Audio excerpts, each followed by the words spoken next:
Senator Edward Kennedy voiced frustration with President Bill Clinton's failed effort to reform the U.S. healthcare system in the 1990s and said in interviews released on Wednesday his views on immigration were shaped by stories his grandfather told.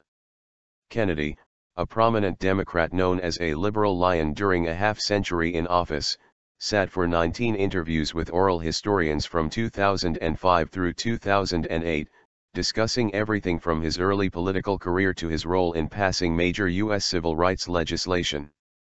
He died in office in 2009. A champion of healthcare reform, whose endorsement played a role in the 2008 election of President Barack Obama, Kennedy described his frustrations at how Clinton's efforts at revamping the system failed, which he attributed to an early focus on exacting details. "It's basically a miscalculation on their part, an obsession with the details," Kennedy said in March 2008. "The problem that they had was the secrecy, and that caused a lot of backlash, because it lasted so long."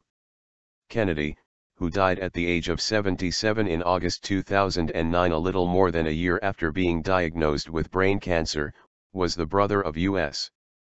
President John F. Kennedy and U.S. Senator Robert F. Kennedy, both cut down by assassins during the turbulent 1960s. Following Robert's death, Edward was expected to run for the White House, but the effort was abandoned after a young woman drowned when a car he was driving plunged off a bridge. Kennedy failed to report the incident immediately and eventually pleaded guilty to leaving the scene. He sought the Democratic nomination in 1980, in an unsuccessful bid to unseat incumbent Democratic President Jimmy Carter.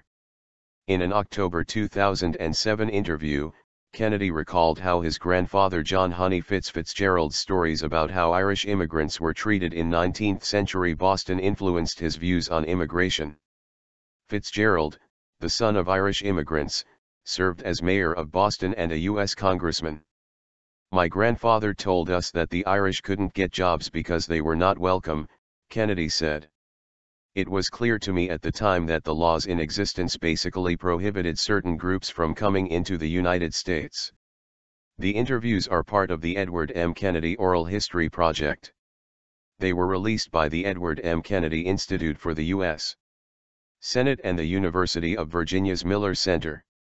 The project compiled an archive of about 175 interviews, including 19 with Kennedy.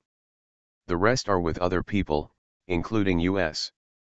Vice President Joe Biden, Secretary of State John Kerry, Irish nationalist leader Gary Adams, and South African Archbishop and Nobel Peace Prize winner Desmond Tutu.